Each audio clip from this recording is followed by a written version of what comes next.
as an FBI special agent was my dream job. My whistleblowing was apolitical and in the spirit of upholding my oath. Nonetheless, the FBI cynically elected to close ranks and attack the messenger. The FBI will crush you.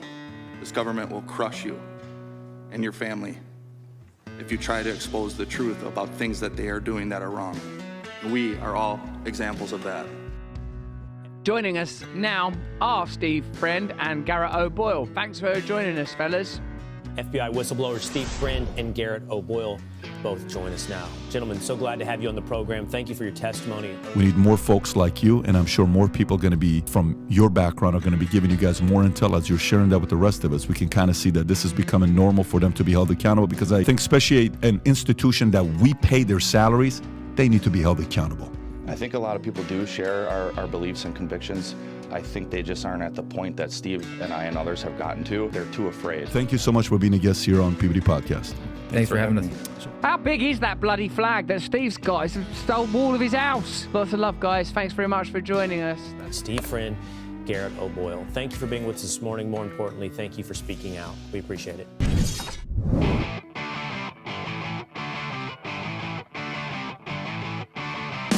You're in the information age, but facts are in short supply.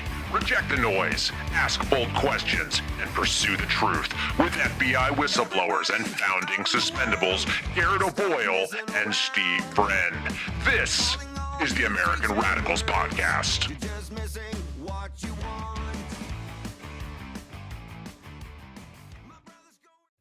It is the American Radicals Podcast on a Tuesday. It's October 15th. We're already halfway through October, guys.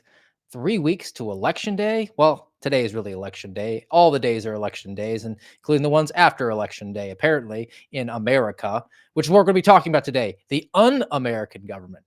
The government is supposed to be of, by, and for the people, but it kind of really isn't. And we've got lots of examples to get to here on the American Radicals Podcast. And we thank you for joining us on Rumble. Rumble.com/AmRadPod is where you can find us every Tuesday, Thursday, and Saturday. You can join the chat. They're always live and lively there. 0830 on Tuesday and Thursday, noontime on Saturday. And if you listen to the podcast on iTunes and Spotify and iHeart, make sure that you subscribe so you get those updates when we drop the new episodes 3 times a week. It's a brand new week. It's a Tuesday. Hope everybody had a great weekend, including my fellow co-host, Garrett O'Boyle. Find him at GOBActual. Garrett, you've got some upcoming travel, but I'm glad to get this one in for you today. You ready? You get any pre-flight nerves going on? No. You know, the TSA and our minders, as you're well aware of, I haven't really noticed much lately when I fly. So I wonder if they've fully called the dogs off, at least for now, after, as you know, in the summer, the DOJ notified my attorneys that they were no longer seeking to prosecute me criminally. However, they retained their right to do so. So You're welcome. yeah, You're welcome. That's a very patriotic American government, right? Going after somebody like Garrett O'Boyle, who at worst is guilty of reading his Bible too much. Which, you know, Steve, along those lines, I thought I would hit us early today. And I won't save it for the end. I'm going to do it now. I've read this before, Isaiah 10:1. I think it's fitting because, well, one, our episode today, Un-American Government, is, well, you guys will see. We'll get into it. And then on top of it, my travel, some of you may know, but it's for our appeal in the DC circuit, which as part of the retaliation against whistleblowers is I appealed to the MSPB, the Merit Systems Protection Board, in November of 2022. And it is now October of 2024. So nearly 2 years since I started this whole charade. Of course, the MSPB ruled in favor of the government because that's what they almost always do. 99% of the time is the statistics on that. That's a legitimate statistic. I wrote about it in my Substack before. You can go find that, lastline.substack.com. Shameless plug. And here we are, you know, as I'm heading into this, I've just been thinking a lot. And I even touched on it with that Montesquieu quote on Saturday. And this, I think, is even better. Isaiah 10:1, or starting in 10:1, it says, Woe to those who decree iniquitous decrees, and the writers who keep writing oppression. And just an aside there, a lot of translations, it the those that it's talking about who write the iniquitous decrees, it's judges. That's who what this chapter is addressed to in the beginning is the judges of the land. So it's legitimately the legal profession that is being chastised here by the prophet Isaiah. It goes on, it says, to turn aside the needy from justice and to rob the poor of my people of their right, that widows may be their spoil and that they may make the fatherless their prey. What will you do on the day of punishment, in the ruin that will come from afar? To whom will you flee for help, and where will you leave your wealth? Nothing remains but to crouch among the prisoners or fall among the slain. For all this, his anger has not turned away, and his hand is stretched out still. I think that's quite fitting for our nation right now, and definitely for our legal profession, and certainly, as we'll have many more examples today, of the un-American government. It's going to be sort of a smorgasbord today of topics. It's not just honing in on one particular agency or arm. We've been kind of heavy on the FEMA, and before that, we were heavy on the Secret Service. There's lots of different examples that we're going to get today. But to sort of set us up for that, we're going to go to fiction because sometimes truth is stranger than fiction. And I made reference to House of Cards when we were talking about using the FEMA funds for something that they weren't appropriately in use for.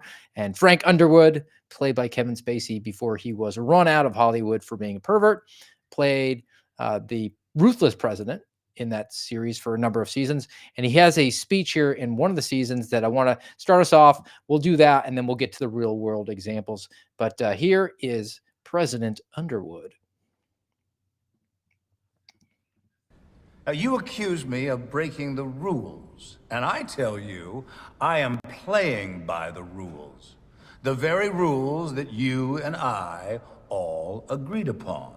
The very rules that you and I all wrote together. So yes, I'm guilty as hell, but then so are all of you. Yes, the system is corrupt, but you wanted a guardian at the gate like me, and why? Because you know I will do whatever it takes. And you have all enjoyed it, been party to it, and benefited by it. Oh, don't deny it, you've loved it. You don't actually need me to stand for anything, you just need me to stand. To be the strong man. The man of action. My God, you're addicted to action. And slogans. It doesn't matter what I say. It doesn't matter what I do, just as long as I'm doing something, you're happy to be along for the ride. And frankly, I don't blame you. With all the foolishness and indecision in your lives, why not a man like me? I don't apologize. In the end, I don't care whether you love me or you hate me, just as long as I win. The deck is stacked. The rules are rigged. Welcome to the death of the age of reason. There is no right or wrong. Not anymore. There's only being in, and then being out. Sounds like a coherent Joe Biden. With the Bill Clinton accent? Yeah. Jeez. I mean, I'm like, oh, that must be Joe Biden's inner monologue if his brain wasn't melted vanilla ice cream. There's only in or you're out, and they do not consider their duty to the country or their job description, in the very least, to be a servant in any way, like that servant leadership. That's not it. Government exists to enrich me personally, financially, or that I can just use the tools at my fingertips to go after people I don't like, particularly those who hold different political opinions than me, or people that I just can step on just because I'm a sadistic little boy with a magnifying glass that's called the United States government. So we're going to get to some of the examples. The first one you were able to catch, it eluded me on social media. So good on you, because you want to go after we'll start at our ex-girlfriend, right? This is exactly where it needs to be. The DOJ, right? So this was I'm anticipating the consent decree that will come out. Oh, But for sure. the Justice Department sues South Bend, Indiana, where I went to college for 4 years, for discriminating against Black and female police officer applicants. My only question after this is whether or not Pete Buttigieg was mayor at the time, because he would hold some accountability there, which is why this might not get brought up very much again. But the investigation, this is one excerpt from it that I found very tickling. The investigation found that South Bend's police department's written examination and physical fitness tests do not meaningfully distinguish between applicants who can and cannot perform the position of entry level police officer. These tests also had the effect of disqualifying Black and female applicants from the hiring process at significantly disproportionate rates. The department thus concluded that the test violates Title VII's bar on discrimination in employment. So the written examination about knowledge you need to be a police officer was discriminatory because too many Black applicants were failing it. And then the physical fitness requirement was discriminatory against females because not enough of them were passing it. Why would you need to have job knowledge or a modicum of strength and fitness to be a police officer? Right. We'll teach you all of that. We'll teach you the entry level things when you get here. And it's like, wait a second. And I know we beat the First Amendment and Fourth Amendment horses quite a bit, but in law enforcement, especially when you're just starting, those are probably the two that you need to be most aware of. And now South Bend, Indiana is saying, you don't need to really know anything about that. We'll give you a week of constitutional law in the police academy, and hey, you'll be good to go. And then people wonder why YouTube channels like Lackluster exist, or Audit the Audit, which, by the way, both of those channels, they're some of the best out there. They find these interactions with law enforcement. By and large, it's like with local municipalities or sheriff's offices. There's the occasional federal interaction, but usually it's locals, because that's who typically is dealing with the populace. And as we've talked about many times, your local or state or county law enforcement officers are typically better than federal law enforcement officers because they get many more reps with dealing with it. And yet it's still like a pandemic of constitutional abuses across the country. I'm not saying it's all the time. I'm not saying it, well, it is every day. Somewhere it is every day. But it's despicable that the Justice Department is now going to step in and say this police department is racist, is sexist. And I would really like to have a candid discussion with the Black and female applicants who do work in South Bend prior to them saying, hey, we need to change the hiring process. Because if they're going to think about it critically for a moment, wouldn't they be the most pissed? Because they're like, oh, I passed these entry level standards and I got hired, and now they're doing away with them because they discriminate against me as a woman or me as a Black person. I would imagine that those people would be the most upset about this. But To be viewed we'll as a probably, token for the rest of their career. hmm Now, I mean, just to the theme of the day, the un-American government. You have South Bend, which has a lot of crime. It is not a prosperous area. It's pretty downtrodden. They have a police department that is supposed to be protecting the citizenry against fraud and force upholding the law. They are hiring the people who are meeting the standards. Allegedly, or in theory, they're getting the best people they can to get that police department up in its quality, right? To deliver that on that service. And then the federal government comes in and says, no, we need more social experimentation, which means that when you reorient those priorities for that police department, the citizens will suffer because they will have an inferior police department there to protect them against fraud, enforce, and uphold the law against evildoers. yeah, exactly. And I guess along those lines, wouldn't the people of South Bend be like, what the hell? Like, show us the standards you had, and objectively prove to us, because the piece you read where it said the department determined that these standards were not necessary. These standards were a violation of Title VII. Okay, well, how and why did you determine that way? How long have you had these on the books?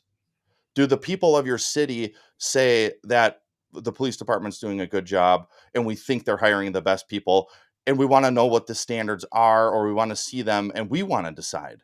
Because last I The checked. the contention is that these tests do not meaningfully distinguish between applicants. So, apparently the tests are not testing knowledge that you would need as a police officer. So if you went and took a test to become a cop and they were asking you about quantum physics, like, that's not a fair test, right? I concur with that. I mean, you don't need to know that. So, I mean, we don't have the test in front of us. Maybe they are asking them about quantum physics. I highly doubt that. The physical fitness aspect to it, though, that's pretty cut and dry. Hmm. I mean, the contention would be like, well, you have to deadlift 600 pounds, and that's going to really have a limited pool of applicants who can meet that criteria. That still means that really strong people get it, Hmm. which in theory makes them more qualified to be the guys that would be engaging in some sort of physical struggle against a bad guy, right? So I don't know where the physicality comes into it, but I just think it's more of a catch-all. And this is the Department of Justice just pushing a Yeah. social augmenting narrative here, and you're not going to have the citizens stand up to it because they probably have a pretty contentious relationship with the police department. Or Most if they likely. don't, they will now because they've been painted with the broad brush as being racist and sexist. Hmm. So even if you are a qualified officer, I don't even care if you're a woman, I don't care if you're black. If you're just somebody wearing the blue, you now have that burden for working that for that police department for the rest of your career. Hmm. What I find curious about this is it's 2024. In my experience in law enforcement, the standards across departments, across states are relatively aligned. Whether they're physical or their written exam or the interview process or anything like that, they're relatively standardized at this time in our nation's history. And now suddenly South Bend, Indiana is violating Title VII. How long has that test been in play? Like, Yeah. was it around in 2012? Was it around in 2018? But just now, the Department of Justice has it's a hammer in search of a nail, right? Hmm. It's a bureaucracy that is looking to justify its existence, and there's nothing that they can have a larger scalp on the wall than a consent decree on a police department if you're the civil rights division of the Department of Exactly. Justice. Exactly right. And for people who don't know, a consent decree is essentially when the federal government comes in and strong arms a police department and says, and they set it for a specific amount of time. Usually it's years. And they say, everything you do is going to come through us now. And I want to say this happened in like St. Louis not too long ago. And I could be wrong about that. Sorry, St. Louis, if I am. But it happens on occasion. It's a relatively rare thing, but Steve's absolutely right. They put it on the wall like it's a freaking bear pelt from northern Canada, and it's like, yes, look, we're saving DEI for all of eternity because police departments are white supremacist bastions of hate. Louisville was the big one they Louisville. got, and what people don't also understand about is when the feds come in with a consent decree and they basically federalize your local police department, they set standards because they're really interested in the civil rights of the people who you're allegedly violating the civil rights of. You pay for that. All the fines and fees and the administrative burdens that is then placed on the local police department, which the federal government does, Hmm. because they get their buddies who have a little 501(c)(3) on how we're going to teach people about diversity, equity, and inclusion. And now that police department must buy that curriculum that comes out of your coffers as a taxpayer. Hmm. So you're paying for the civil rights division of the Department of Justice to ensure that their priorities are going through, because it's not about actually serving the people. It's just about power. They're doing something. They're in and you're out. So moving on to a different one, and we'd had this on the rundown a little ways back. We just didn't get to it. I did find it interesting because it had a hurricane connection, but it also has a First Amendment connection to it too. So it thought it was pretty appropriate for us. And this is reporting from Neil McCabe at Red State. Louisiana leaders call on Speaker Johnson and Leader Scalise to back a bill saving AM radio in cars. So, for background of this, a lot of these car manufacturers are not going to have the AM radio in the cars anymore. And they're alleging that it's interfering with the electronic systems. But this is, Yeah, right. again, to the ESG, the environmental societal governments. And AM radio is where like a lot of conservative talk shows are. And people who are in the car for any length of time, who drive a lot and listen to AM radio, those are the conservatives. That's where they're getting the news from, particularly like truck drivers, man. They know everything because they're in the vehicle so much. Hmm. So there's a political angle here. Hey, let's just get rid of that platform, right? But there's a safety element to it as well, because if there's an emergency like a hurricane hits, there will be broadcasts on AM radio where you can go to find where there could be supply drops, shelters, or additional risks. That is all on AM radio as well. So it's interesting because Speaker Johnson, Mike Johnson, and Steve Scalise both come from the state of Louisiana, which, if memory serves, was a victim of Hurricane Katrina, which was pretty bad. So they would allegedly, being Republicans, want to have conservative radio, but also be concerned about AM radio being available for their citizens in their states to have in case of another Katrina. So all that being said, AM Radio in Every Vehicle Act is a bill crafted in reaction to the trend among automakers to drop AM radio from their new vehicles. In the Senate, now who controls the Senate, Garrett? The Democrats. There are 60 co-sponsors, a filibuster-proof majority, and 5 votes short of a veto-proof majority. It is bipartisan. Wow, The that's actually kind of shocking to me. The original House bill had 259 co-sponsors, far more than the 217 votes necessary for a majority in the lower chamber. Again, bipartisan. But the bill that they had was replaced. They replaced it with a new bill with some technical amendments and were able to pull it back off the floor. What the dude? You know what, man? Our your government just hates you. I mean, like, just straight up. You've got think of how corrupt the government is. They It's- actually agreed on something. yes, and then they were like, "Oh crap, we got to figure out a way to pull it anyways." And not even they, but I guess like the deeper Speaker state Johnson. aspects of it. Yeah, like He has enormous power to pull bills back independently himself. And you have Scalise, who's being the majority leader, who's going to be leaning on Republicans to go one way or another. They've made a decision clearly that this will pass and almost be veto-proof by the president, but yeah, they don't want it. They which don't want the actual conservative radio nope, out there. This is Mike Johnson, yep, what Republican. which You and I actually, before he was the speaker, had the misfortune of testifying to. He was pretty unimpressive in our hearing as well, I'll note. right. I just don't.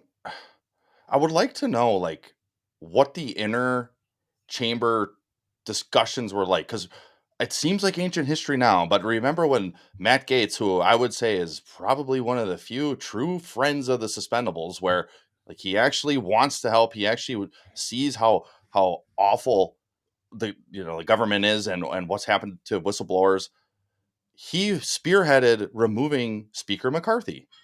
And then we get Mike Johnson, and it's essentially more of the same. More of the same, except they now get to label it as having a biblical worldview because Huh. that's Mike Johnson's shtick. So we're going to attach biblical worldview to stopping people from exercising their First Amendment. Yeah, it's about The corporatists. Mhm. When you have a federal government in cahoots control of private industry, that's called fascism.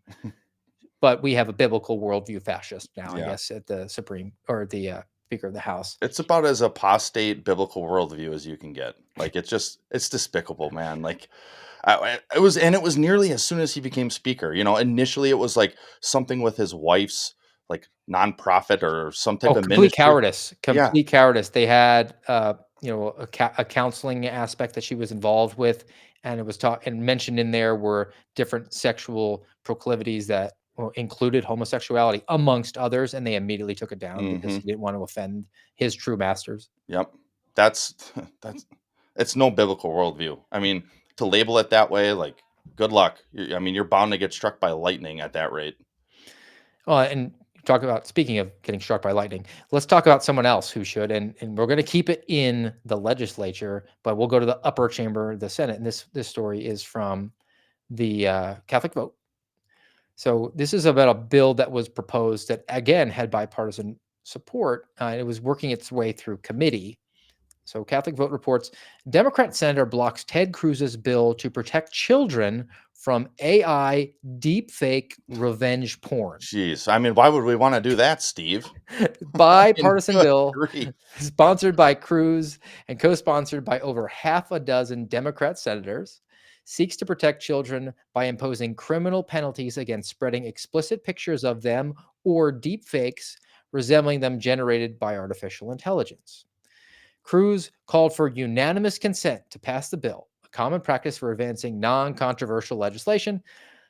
Cory Booker from New Jersey was the lone senator to express opposition, simply stating, quote, "I object," unquote.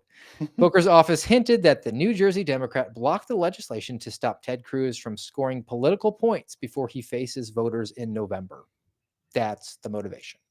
I don't want you to be able to campaign in a general election against a Democrat that you pass legislation that theoretically is going to protect kids from deep fake revenge porn being put out about them that had bipartisan support. So it's actually good for you to campaign a general election on because you can say, hey, look, I've worked across the aisle.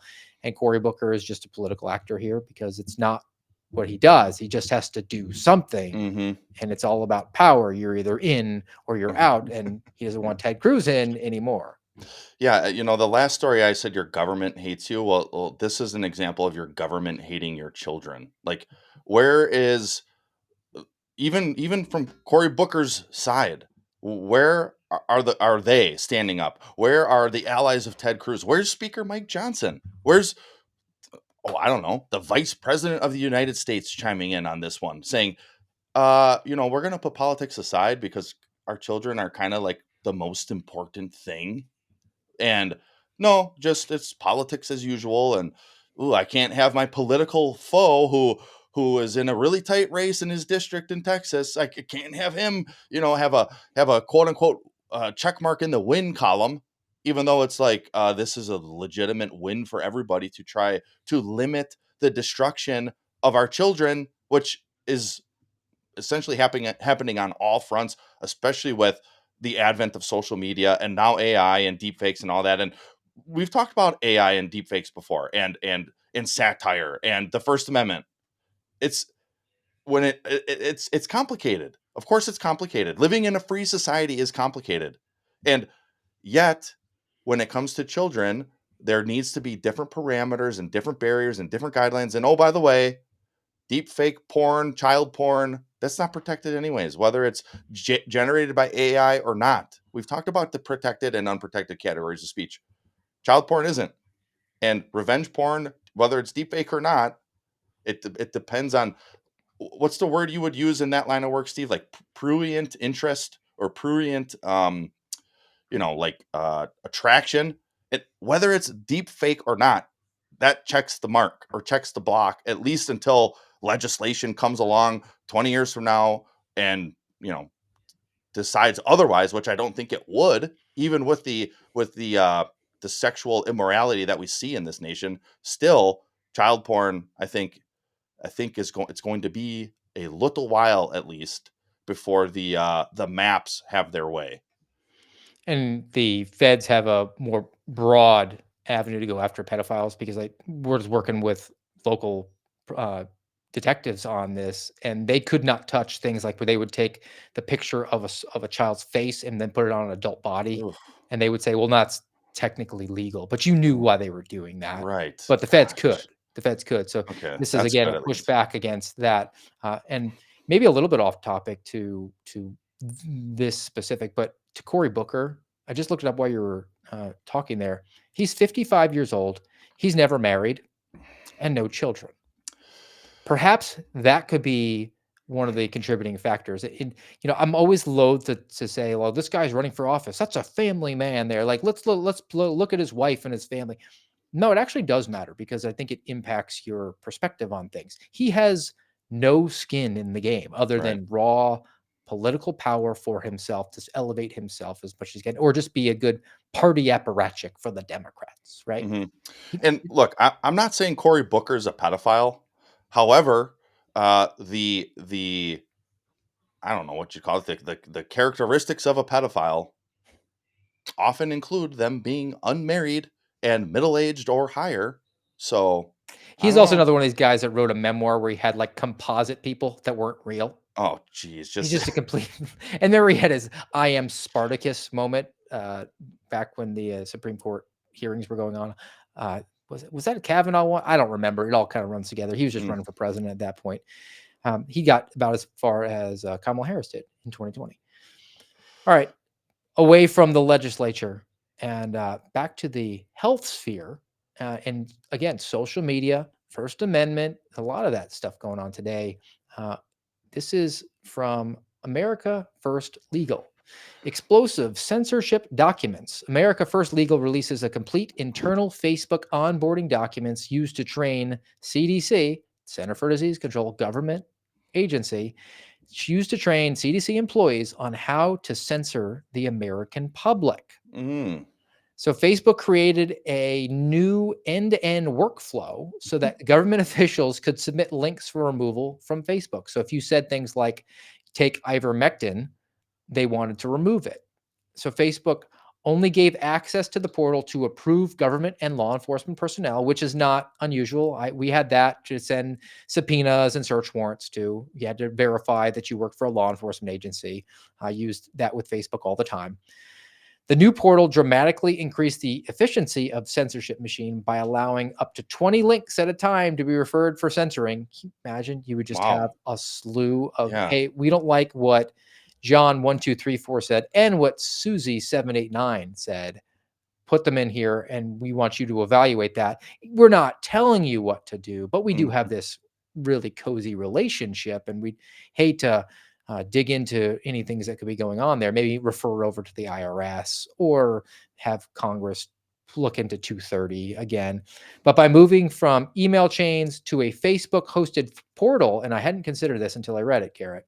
So by moving from email, they used to, I guess, email off like, I need you to remove this content. Yeah, like Elvis Chan's emails back and forth. They decided to hide it. So this is OPSEC. So they had a Facebook hosted portal. The new system allows it made it harder for organizations to provide oversight because it was no longer government. FOIA didn't really apply as clearly there. I remember not too long ago when Mark Zuckerberg came out and said we were wrong. He's They doing jujitsu now and has a beard. He's like a bro. Yeah, allegedly. I mean, I want to believe that. I was gonna mention that because I want to believe that. I want to believe that he's changed or is changing or is in the middle of his mind. And quite frankly, I admit. And look, I'm not like some jujitsu guy. Steve, you're probably more versed in it than me, just with your kids and stuff. I've done a little bit. It's always been rooted in the background of what our professions have been. It's back in, dude, I don't know, 2006, I think. Uh, my whole platoon went through the Army Combatives program. It's rooted in Brazilian Jiu Jitsu. Then fast forward to police academy. Again, the ground fighting is rooted in Brazilian Jiu Jitsu. Then again at the FBI Academy. But by no means, I mean, I'm still working on the first stripe of my white belt, technically. But I will say with Jiu Jitsu, like, because of how because of what jujitsu is and how it has morphed and how it develops and how people still continue to unlock new moves like it's a video game, it does help your mind with critically thinking. And so maybe, just maybe, Mark Zuckerberg is becoming a little more open-minded and realizing that they're wrong. I still kind of lean towards him being like a lizard person and don't trust him. But because you have him coming out and saying, well, yeah, we were wrong. We need to kind of fix the way we've done things or are doing things. But then you get something like this from American First Legal. And American First Legal is one of the few out there just doing wonderful work to bring the truth. And I love this revelation you have of them hiding the ball and saying, no, no, no, no, no, we'll host it. So you got the lizard person, the lizard king, Mark Zuckerberg saying, no, we'll host it and hide it. And then fast forward a year or two and or 3 or 4, I don't know how long it's been. And now That's he's, not a government that is concerned about the people's rights. yeah. That is one that's working against the people that views them as a problem. We need to Mhm. withhold this information. It's not, again, and I always kind of scratch my head. I can't connect the dots on it. The idea, I remember being told this when I was a little kid. Well, if there were really aliens and the government couldn't tell us because then people would riot. And I just remember thinking like, why would the knowledge of aliens make people riot? I don't get it, but at the same time, that's a view, I guess, of like this patronizing look. Like we're here to take at least take care of the people who we're looking down on because we Mhm. don't want them to get hurt in a riot. Yeah. What is this? I'm sure they would say, well, we don't want you to go out there and get coronavirus because it's very super deadly, even though we have the data at the CDC that says it isn't. So I can't even give them the benefit of the doubt on that. This is just, we have a narrative. We want control, and we're going to get more control if necessary in order to limit what people can think, because it's not a question of if people have the ability to think through it. If you don't have the foundational materials to draw your own conclusions, then you're very, very malleable to whatever you're told. You just Hmm. don't have it. I mean, that's the conversation, that the benefits of mass media now and having social media available at your fingertips. I mean, there's a lot of down, but there's a lot of one of the big elements of it that is positive is the fact that we used to be just the major networks and they could control the information that you had. You could read maybe a couple of newspapers a day, maybe a local newspaper, and then 3 major television networks, and that was it. I Hmm. mean, and I didn't even have this prepared, but it just occurred to me. Do you think that there would be any resistance to sending troops into theater in Ukraine if we didn't have social media? No, none at all. I mean, it would be the fringe. It would be like the one woman who voted against the Patriot Act. Like that's how small it would be. Because I mean, I guess I even think of when we invaded Iraq in 2003. We had the internet. We had maybe not the quite the access we have now, but Dial up. yeah, yeah, net zero. But but even then, it's like the vast majority of people were all in, and now, I mean, I just and maybe I'm clouded because like we are in this sphere of Twitter and alternative media, Substack and podcasts. Maybe the masses still are blue pilled out there, and they're like, oh, Ukraine, yeah, we need to go there because of freedom or something. But I think by and large, more and more, like the people I interact with, even in real life, like they seem at least tertiarily open to like the government actually being the bad guys and wasting our money and being in places that we don't need to be, like Ukraine. So I don't know, I'm feeling a little more hopeful today than usual, Steve. Well, I mean, to take you back down, that's why they had to create backdoor Yes, access for the exactly. Yeah, CDC yeah, yeah. away from government computers that could be FOIA'd more easily by And then American we find citizens. out about it years later when the damage is already done. So hey, back to And Black Girls.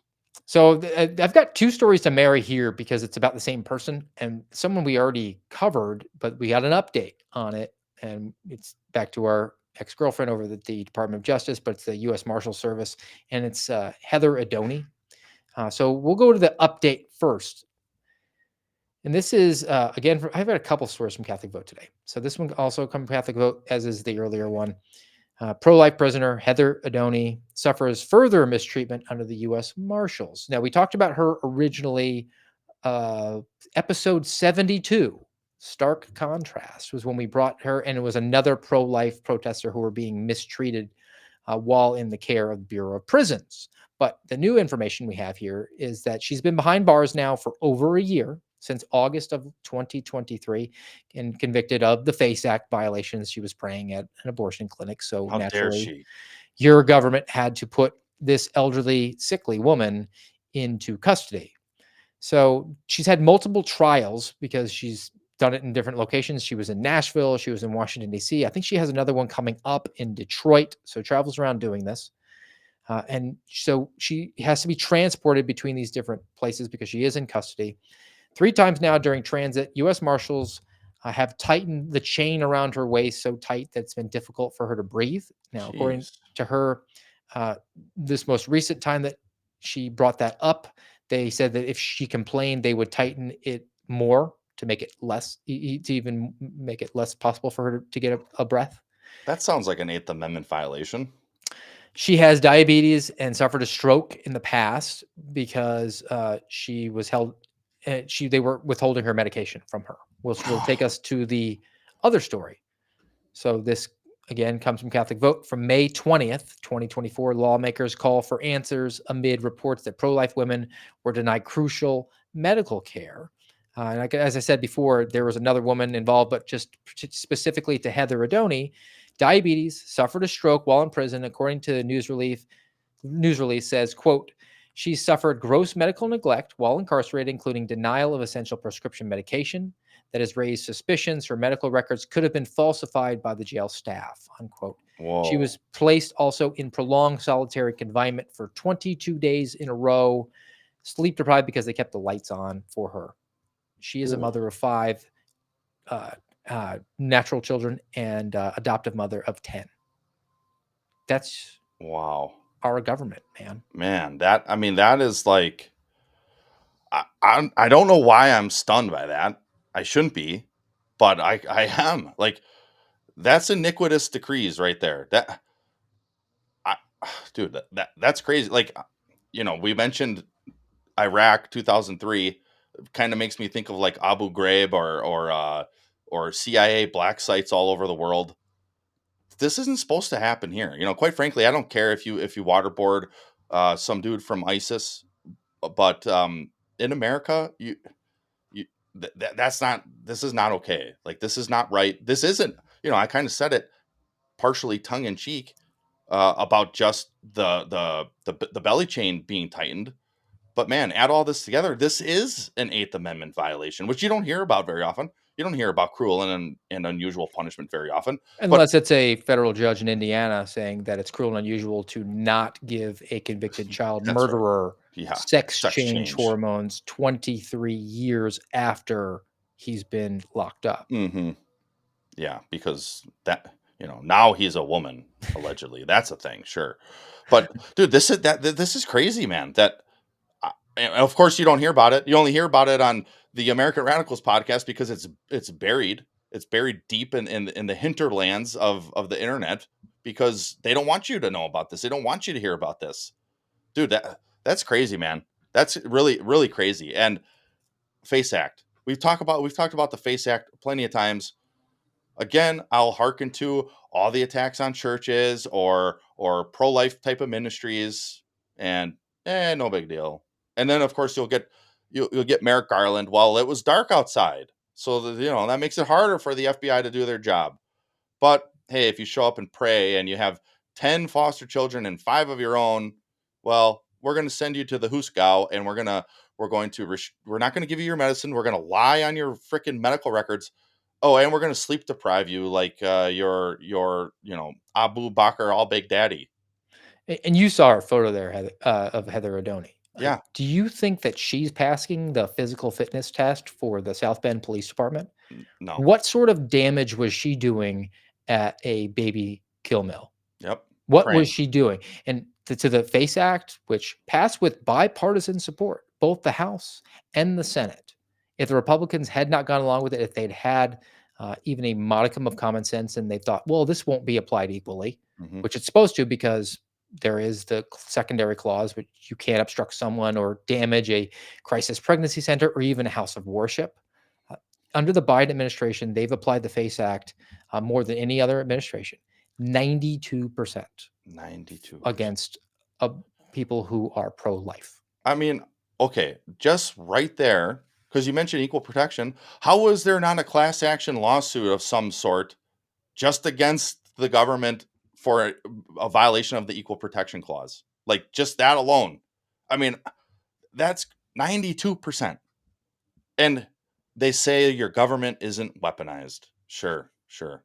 It's mostly weaponized against those who don't have Mike Johnson's biblical worldview. It's weaponized against those who have a true biblical worldview. Well, I mean, they are very, very pro-woman, even though half the babies that get murdered are women. Mm. They're very pro-woman because apparently letting women murder babies who are half of them women is pro-woman. And they're very pro-illegal aliens. But when you combine them, I don't know, which takes us to the New York Post. Tell me how the government that's very much in favor of illegal aliens and very much in favor of protecting women allows this to happen. How a migrant gang, Tren de Agua, is luring women into forced prostitution in 8 states, including along New York City's Market of Sweethearts, is what they call it. So, Tren de Aragua, which started as a Venezuelan prison gang, has made its presence in the U.S. known in recent months as a multi-state, sounds like an organized organization, multi-state, cross-state lines. There could be a federal nexus here. There you go. The multi-state migrant crime syndicate. So it's illegal aliens. Yes. Engaging in gun smuggling, theft, shootings, and apartment and hotel takeovers. Oh, It's been that's subject to fake news, Steve. That didn't really happen. Didn't you see the videos that don't exist that are posted all over the internet? There are 100 law enforcement investigations across the U.S. open currently. The gang is luring desperate women deep into the heart of the U.S., forcing them to sell their bodies on the streets of American cities to pay off their exorbitant smuggling fees. At least 8 states have seen an explosion in migrant prostitution since the gang laid down roots in the U.S., and the victims may be operating out in the open streets of New York City. So the un-American United States government is letting illegals flood across the border. Criminal operations going on. I mean, beyond just being a criminal for crossing our border, but people who engage in violent activity and sex trafficking, and allowing them to set up shop in the interior of the country and then denying it. They're saying that's a conspiracy theory. Allowing these vice activities to go on, which is not good for our people. And then the women to engage in that who have been trafficked, there's nothing to support them there. How is that, Lady Liberty? How is that the Statue of Liberty saying, send us your huddled poor masses? We'll take care of them. If I'm going to use your interpretation, communist left, you're Yeah, not well, taking care of them. right. We'll take them. We'll take your weak. We'll take your poor, and we'll turn them into prostitutes. That's what we'll do. It makes me think of this project I did in the FBI Academy. We had to come up with something to basically do a little research on, and then give like a presentation on, and as if it was some like executive in the FBI. And because I was going to Kansas City, I already knew this by then. I did like transnational organized crime. That's what it's called in the FBI. That's what this would be. And I focused on like Mexican cartels that were doing drug trafficking across the border and then across state lines, because I forget now if it's I-35 or I-70, one of the main interstates that basically runs north and south. It goes right through Kansas City, and it starts at the southern border and goes all the way north to like Chicago or something like that. But anyways, it makes me think of that because this to me, this is like the type of case where if you're an FBI agent or a DEA agent, well, actually, I guess this is focused on humans. So this would be basically DHS, FBI. Wouldn't you love to work this type of case? To be like, here's some straight up evil. We have the federal nexus, we have the transnational, we have the international crime because it's coming across the southern border, and we have the interstate nexus, and we have all sorts of violations because there's guns, there's humans, there's drugs all involved. And hey, maybe at the end of the day, we'll do some good and have some victims that we can locate and maybe truly help. Uh, but hey, no, just you're a racist, and these former Venezuelan prisoners, they need to come and take over American cities. Well, when you contrast that with the Department of Justice going after a police department for their allegedly improper hiring practices, you see where the priorities are. And that's why Yes. it's not a government that's of, by, and for the people. It's just about pushing itself into a position of power and keeping the people under their thumb. Look, Hmm. we're going to have a consent decree on this police department to comply with whatever we want it to, which is probably going to be posting up at abortion clinics and seeing if they find somebody praying outside, and we should stomp on them. And the person who does that will be a good German police battalion, reserve police battalion 101 member, because they know they really don't deserve that job because they couldn't pass a basic competency exam or physical fitness, and they're just like, hey, I'm getting benefits, I got to keep my head down, do my 20 and get my pension. Hmm. So they'll gleefully go along with whatever they want, or they're just a fellow traveler ideologically, like so many people are now in the FBI. Whereas you have a legitimate transnational organized crime case here that should whet the appetite of a investigator who raised their hand and wanted to actually do this work. But we're not going to pursue that. Yeah. We're not It. gonna prioritize that. Like, you tell me you can't move heaven and earth to bring down this organization I know. lickety split. Like, you can't leverage the assets in the FBI to have this thing taken down in a week. Hmm. And they absolutely could. Steve and I probably know better than most that they could, but they don't and they won't. And I'm sure there are some FBI agents out there who probably kindred in a way to us, would be like, man, I would love to be on the Talk West squad and work in this type of case. But here's the thing. Steve hit a number of the ones we focused on already today. What is the DOJ? Are the FBI focusing their resources on? It's not limitless. And they're focusing it on the things that will destroy the fabric of this nation, like, oh, praying at an abortion clinic. But just letting this run rampant. And you know what? In fairness, there probably is a case on this gang somewhere. But is it getting the attention it needs? Is it getting the manpower it needs? Is it getting the funding it needs? Is it getting the assets and the resources and everything that it needs to truly bring it to a close? Or is it just going to be one of these that's open for a couple years? It's That definitely not, because you have to then answer the question of why are they here? How are they here?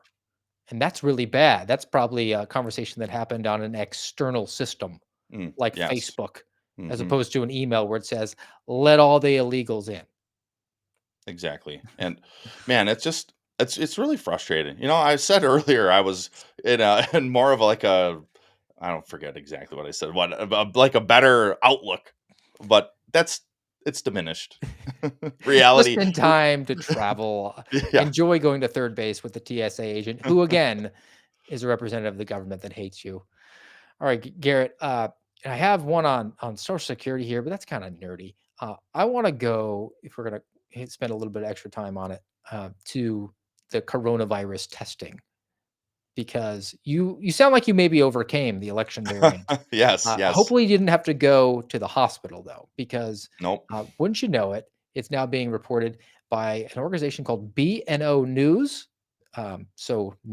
Probably wouldn't be the top three that were the news sources back in the day before we had widespread media. U.S. to resume mandatory reporting of COVID hospitalizations. Dude. 2024, folks. It's 2024. Beginning November 1st.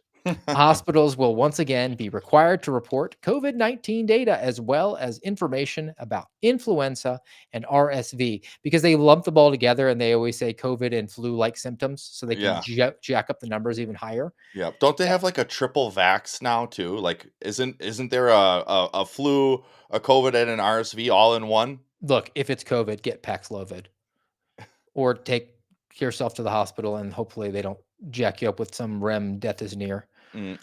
According to the Center for Medicare and Medicaid Services, CMS, who had the requirement to get vaccinated, thank you, Supreme Court, Yeah. at the U.S. Department of Health, CMS is proposing updates on a weekly basis through the final decision about the exact frequency is up to the Secretary of Health, Xavier Becerra. Mm. How much you want to bet that he doesn't wait till November 7th, after the first full week in November, to issue those?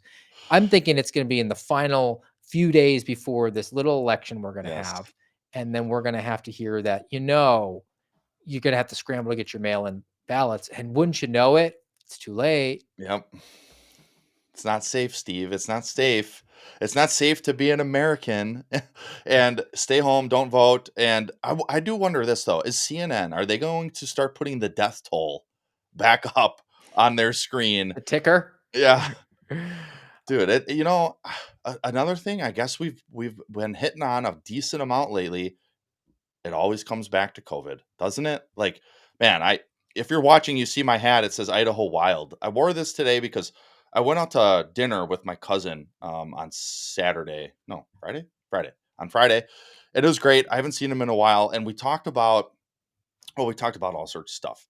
But we talked about how, like, I live here now, and he's certainly is a kindred spirit. And we're like, man, and I was like, dude, I'm as guilty as anybody of not making the time.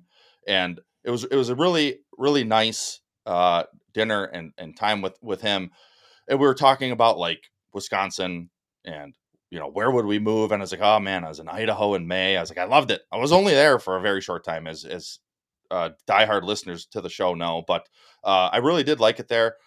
But we're getting to a point where there's almost nothing. But as part of our conversation developed, like, it all goes back to COVID, man. Like, COVID was such a turning point.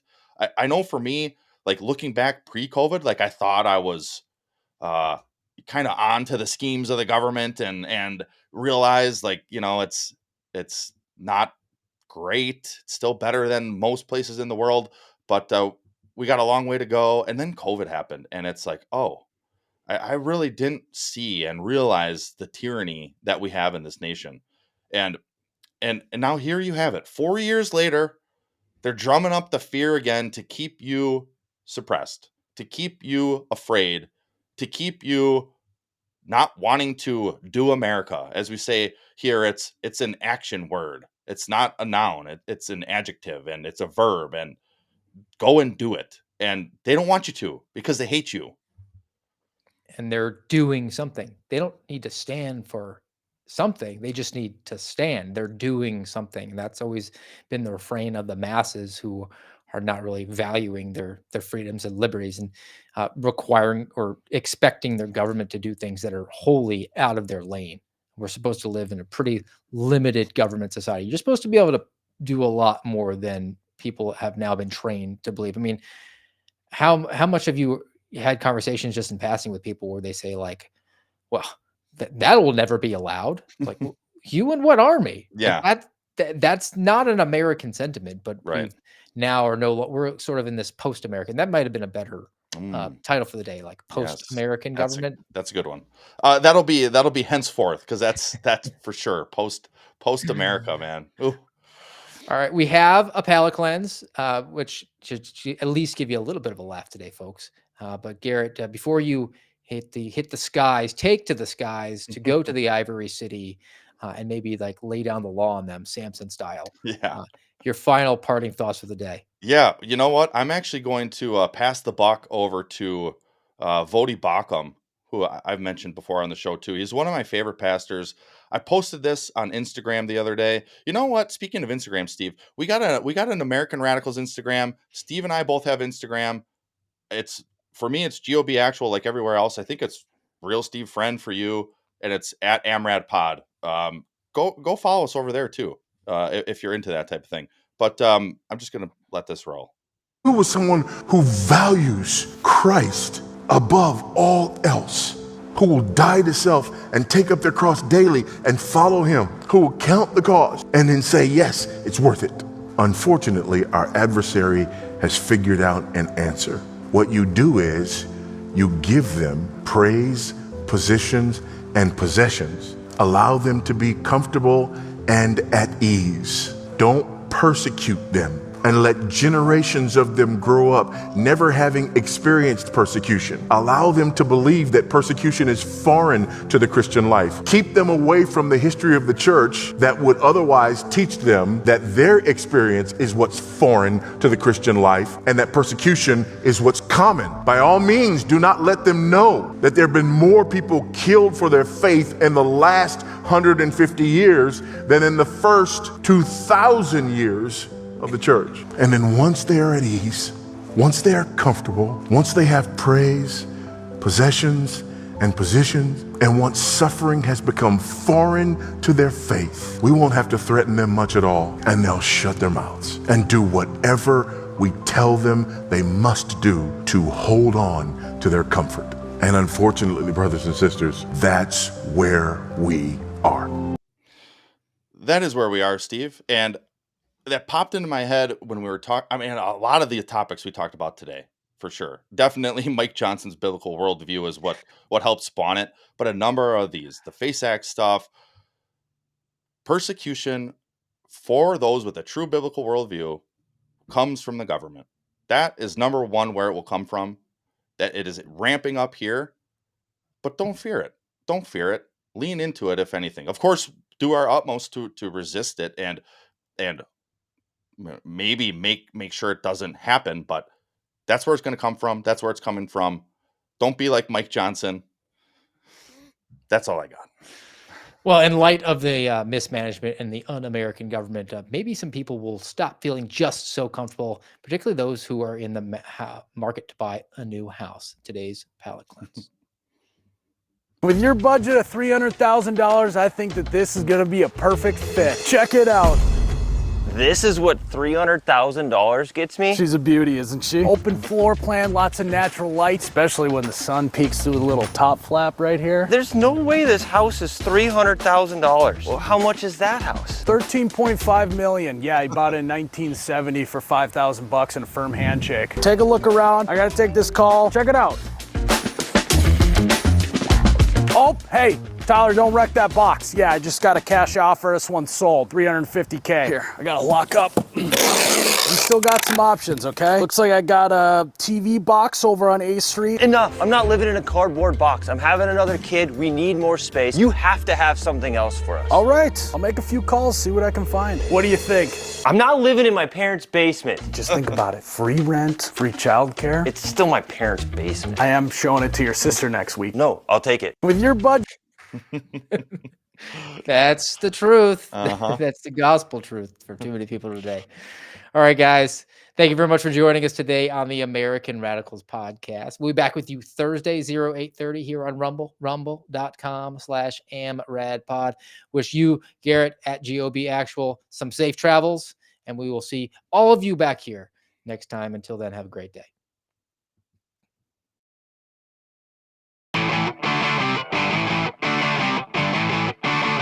You've been listening to the voice of the Suspendables on the American Radicals podcast. Follow us on rumble.com/amradpod.